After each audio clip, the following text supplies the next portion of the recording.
Today I'm speaking with varsity football coach Chad Phillips. How's it going, Coach? Oh, doing well. How about you? Pretty good. So the win at Riverdale last Friday was your 100th career win. How does that feel? Well, feel very fortunate. We've had a lot of good players here through the years, a lot of good coaches. Coach Waller and Coach Walker have been there for all 100 wins.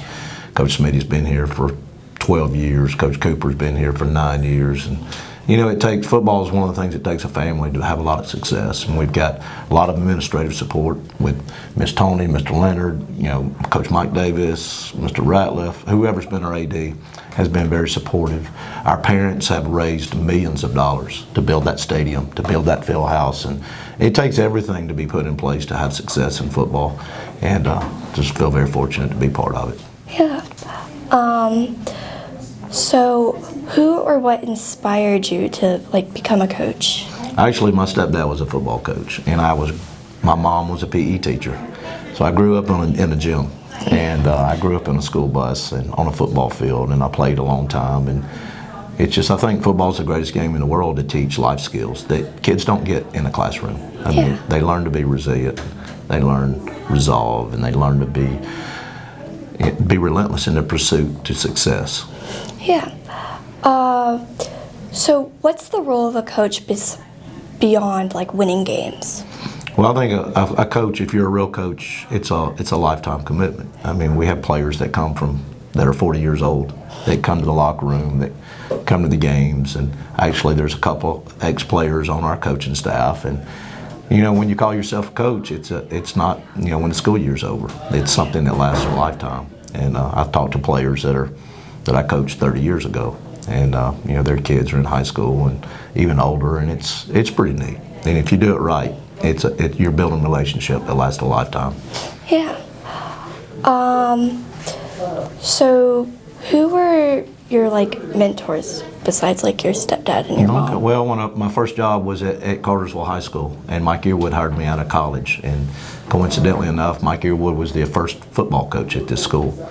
And he was what some people call an elite high school coach, and he really did things the right way. And we spent a lot of time, and it was a lot of sacrifice and a lot of investment. But when this school opened, we had a very, very solid coaching staff, and things were done very right. And the culture was immediate. The expectations were put in place.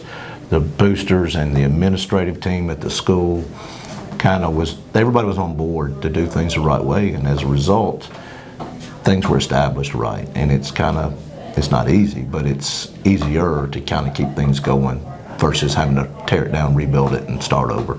Yeah. Do you see yourself sticking around for another 100 wins? Oh, Lord. I don't know if I'll live that long. But, as long as everything, we have good coaches and players that are willing to put the time in, and an administrative team that's willing to support the mission.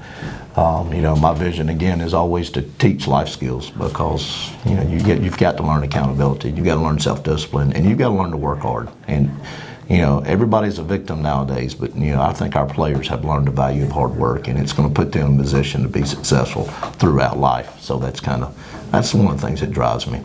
Yeah.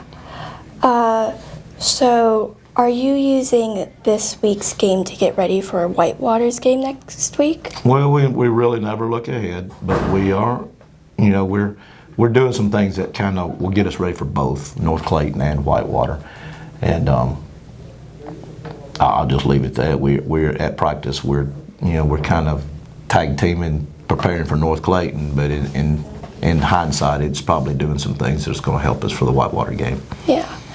And this Saturday's homecoming. How do you think the tradition of homecoming and Spirit Week, what do you think that means to the Panther community? Well, it means a lot to our players, because we discussed the fact that the whole week is driven around our game and that football family, and we've got to do our role, and we got to play our part, and we got to prepare. And nobody wants to come see the Queen cry when we lose and don't play well. So we're doing things necessary to put ourselves in position to win the game. And again, it's neat to see the community and the school and the student body rally around the football team and that game, and just the history and the tradition of it is very unique and it's very humbling. Be sure to go to the game this Friday at 7:30 and then homecoming from 7 to 10 on Saturday.